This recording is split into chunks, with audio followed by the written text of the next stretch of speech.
पिछली 2 वीडियो संविधान संशोधन पर जारी हो चुकी हैं और ये तीसरी वीडियो है जिसमें आज चैप्टर ये ख़त्म हो जाएगा। संविधान संशोधन एक संविधान का 20 भाग है जिसमें अनुच्छेद 368 में इसे अच्छी तरह से वर्णित किया गया है। तो अगर हम संशोधन की बात कर रहे हैं तो अनुच्छेद 368 में भी संशोधन हुए हैं। तो इसमें अब तक 3 बार संशोधन हो चुका है। ठीक है। और जिसमें पहला 7वां संशोधन था और दूसरा 24वां संशोधन और तीसरा 42वां संविधान संशोधन। तो ये संविधान जो संशोधन है ये मूल अधिकारों को लेकर थे। जैसा कि हम सभी जानते हैं कि जो हमारा मूल संविधान था उसमें 7 हमारे मौलिक अधिकार थे, जिसमें से फिर हमारे एक मौलिक अधिकार को हटा दिया। मौलिक अधिकार हटाने से तो बहुत सारे विचार विमर्श चलने लगे, जिससे कि ये हो गया कि भाई ये मौलिक अधिकारों में संशोधन होगा या नहीं होगा। इस विषय पर एक लंबी चर्चा हुई थी, तो उसी के विषय में संशोधन हुआ है। और बाकी के आज हम देखेंगे कि जो संशोधन हुए थे मौलिक अधिकारों में, वे उनके जो वाद थे यानी कि जो केस थे वो किस तरह से थे, कैसे उनकी शुरुआत हुई और किस तरह से सुप्रीम कोर्ट ने आदेश दिया और क्या आदेश दिया कि क्या मौलिक अधिकारों में संशोधन हो सकता है। तो इसे जानते हैं हम आगे। अब भारतीय संविधान संशोधन है जो उसमें जो मूल अधिकार थे उनके बीच में जो संशोधन हुआ, तो उनके वाद को हम पढ़ेंगे। तो इसके लिए हम जो अभी इस समय पढ़ रहे हैं भारतीय संविधान का भाग 20, जिसमें अनुच्छेद 368 में इसे अच्छी तरह से बताया गया है कि संसद को संसद करने की शक्ति प्रदान है।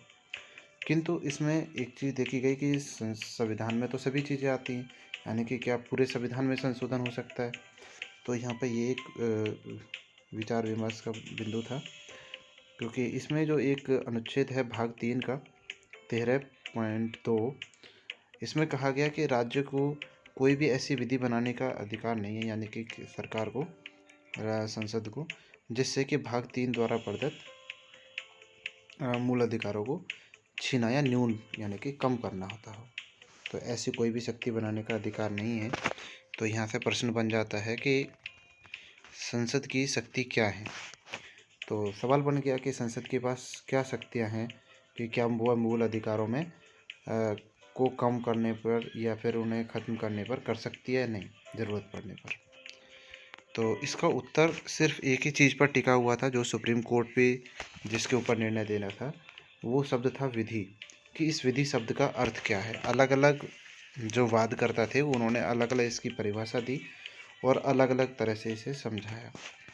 तो सबसे पहला वाद आता है हमारा शंकरी प्रसाद बनाम भारत संघ, यानी कि भारत संघ सन 1951 में आया।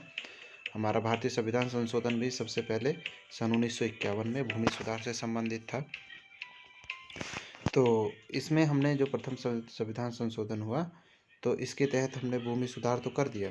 भूमि सुधार होने के बाद भूमि सुधार ये था कि कोई भी व्यक्ति की जो भूमि है वो पर्सनल नहीं होगी, यानी कि अगर ये चकबंदी वाली जो विशेषताएं हैं ये इसी के अंतर्गत आई थी। यानी कि अगर किसी के पास 100 बीघे है और किसी के पास नहीं है, तो सरकार ने कहा था कि ये सभी लोगों की होगी। अगर तुम्हारे पास इतनी है तो कुछ ना कुछ ज़मीन तुम्हें उस व्यक्ति को देनी होगी जिसके पास नहीं है, ताकि सबके पास खेती हो।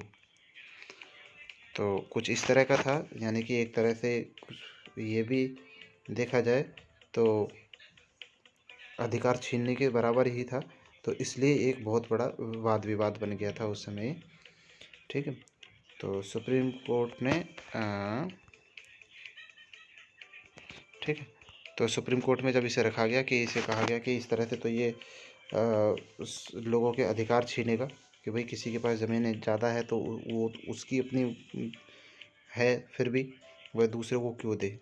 लेकिन ये ज़रूरी था, इसलिए सरकार को यह करना होता था।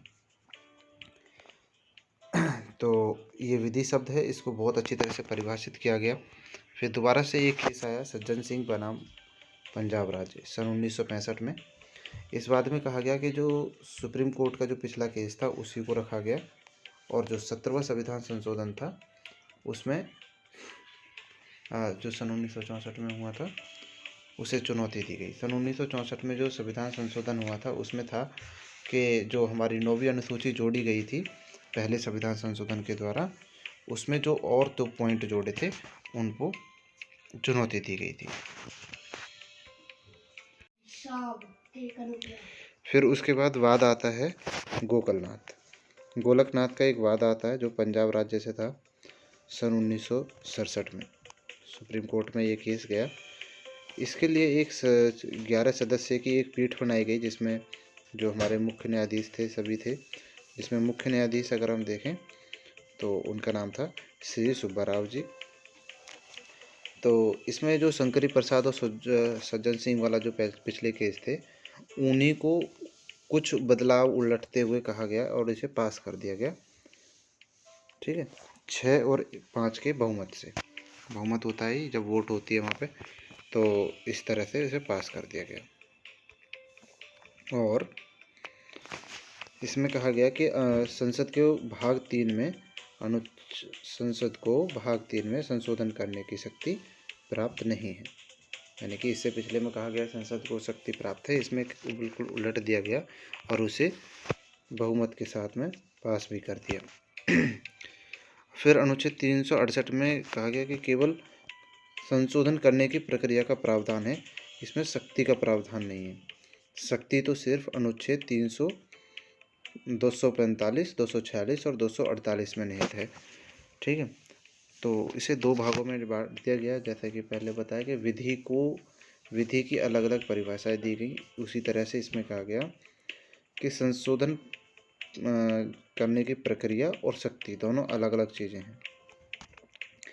न्यायालय ने भी कह दिया कि संशोधन करने की जो प्रक्रिया है वो एक विधिक प्रक्रिया है, यानी कि एक कानूनी प्रक्रिया है। यह निर्णय मतलब भविष्य लक्ष्य प्रभाव से लागू किया जाता है। तो इसके बाद फिर एक और वाद आया केशवानंद भारती बनाम केरल राज्य। सन 1973 में इसे सुप्रीम कोर्ट में लाया गया और इसमें कहा गया कि ये जो केस है ये 24वें संविधान संशोधन था जो सन 1971 में हुआ था। और इस संशोधन में क्या हुआ था कि अनुच्छेद 368 में खंड 1 और 3 जोड़ा गया था और जो खंड 2 था उसमें संशोधित किया गया था। अब ये चीज़ थी क्या, सबसे इम्पोर्टेंट है ये। इस बात में 24वें संविधान संशोधन में चुनौती दी गई कि अनुच्छेद 368 के तहत संसद की सीमा क्या है, ठीक है, उसकी शक्ति क्या है। तो इस तरह से इसमें वाद था बहुत अच्छी तरह से। इसमें न्यायमूर्ति हैं हमारे सीकरी जी, श्री सीकरी जी ने इसकी अध्यक्षता की, जिसमें 13 सदस्यों की इसकी एक विशेष पीठ थी। उसने निर्णय दिया था संसद को मूल अधिकारों में संशोधन करने की शक्ति प्राप्त है, ये कहा गया। और ये कहा गया कि संसद में संशोधन की शक्ति और प्रक्रिया दोनों शामिल हैं, यानी कि संसद को संशोधन करने की प्रक्रिया और संशोधन करने की शक्ति दोनों ही संसद की दी जाती हैं। तो यहाँ पर जो संसद ने खंड जोड़े थे तो उसे देखते हैं आगे। फिर आगे एक और केस आता है मिनर्वा मिल्स केस बनाम भारत संघ सन 1980 में। इसमें क्या था कि संसद ने 42वें संविधान संशोधन हुआ और संविधान में अनुच्छेद 368 में खंड 4 और 5 को जोड़ दिया गया।